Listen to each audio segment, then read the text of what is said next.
Halo, Assalamualaikum warahmatullahi wabarakatuh. Kembali lagi bersama saya, Nur Asriatul Khalifah, peserta Latsar Angkatan 17 dari KDOD LAN Samarinda. Di jurnal saya yang ke-11 ini, saya akan membawakan tema manajemen ASN. Manajemen ASN itu adalah sebuah pengelolaan ASN untuk menghasilkan pegawai ASN yang profesional, memiliki nilai dasar, etika profesi, bebas dari intervensi politik, dan juga bebas dari praktik KKN. Manajemen ASN lebih menekankan kepada peraturan profesi pegawai sehingga diharapkan agar selalu tersedia sumber daya aparatur sipil negara yang unggul selaras dengan perkembangan zaman.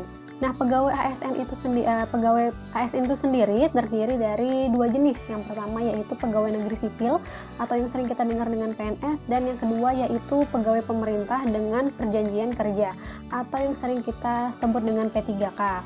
Nah, PNS sendiri merupakan warga negara Indonesia yang memenuhi syarat tertentu yang diangkat sebagai pegawai ASN oleh pejabat pembina kepegawaian untuk menduduki jabatan pemerintahan dan memiliki nomor induk pegawai secara nasional.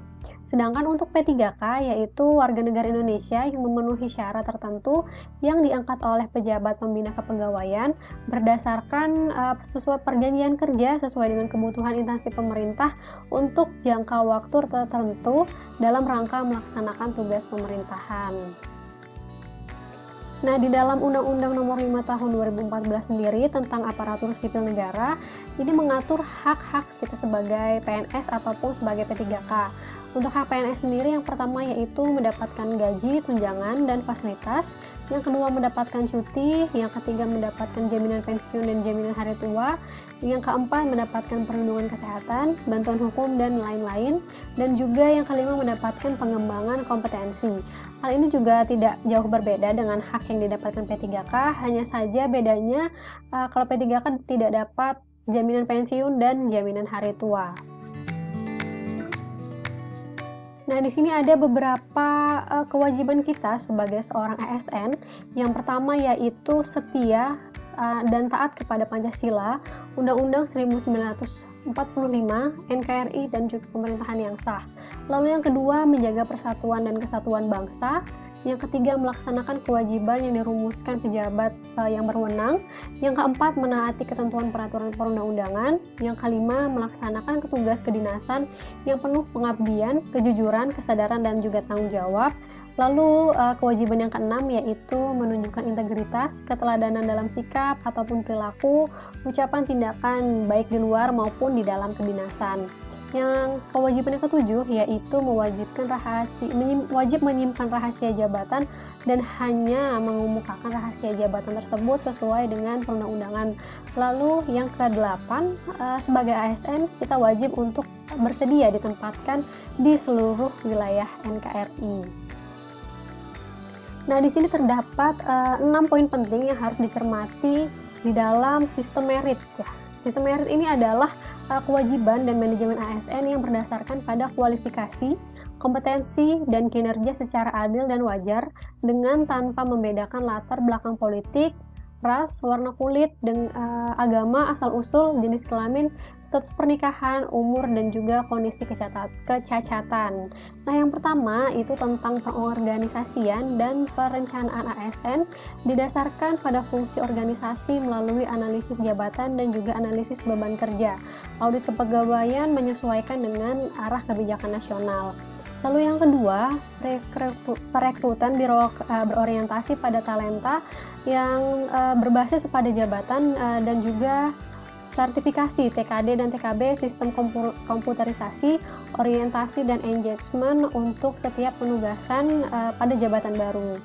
Lalu yang ketiga itu ada pengembangan kapasitas dalam mengurangi kesenjangan kompetensi dengan cara pelatihan 20 jam per tahun untuk setiap PNS dan juga coach dan mentoring yang berbasis kinerja. Lalu yang keempat yaitu ada penilaian kinerja yang berkelanjutan dengan cara membentuk tim penilai kinerja. Lalu yang kelima itu ada promosi dan rotasi menuju PNS yang dinamis dengan cara talent mapping, succession dan career planning, dan rotasi nasional sebagai perkat NKRI. Lalu yang keenam, yang terakhir, yaitu mengapresiasi secara layak dengan perubahan sistem pensiun dan sistem kompensasi yang memadai. Pemerintah saat ini akan mengubah sistem pensiun, yaitu PNS berkontribusi melalui iuran sehingga tidak terlalu membebani anggaran negara. Nah, optimalisasi strategi 6P tadi yaitu adalah jalan utama untuk mencapai birokrasi Indonesia yang berkelas dunia.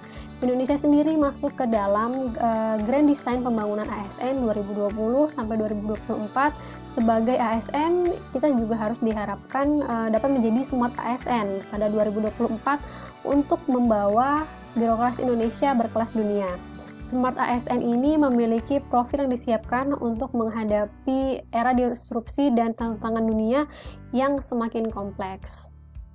Profil Smart ASN ini meliputi integritas, nasionalisme, profesionalisme, berwawasan global, menguasai IT dan bahasa asing, berjiwa hospitality, berjiwa entrepreneurship, dan juga memiliki jaringan yang luas. Oleh karena itu, sebagai seorang PNS, kita harus bisa membuktikan semuanya itu dengan integritas dan kualitas kinerja kita kepada masyarakat, karena ASN yang baik adalah ASN yang mampu memberikan apa yang masyarakat butuhkan, bahkan sebelum masyarakat tersebut memintanya.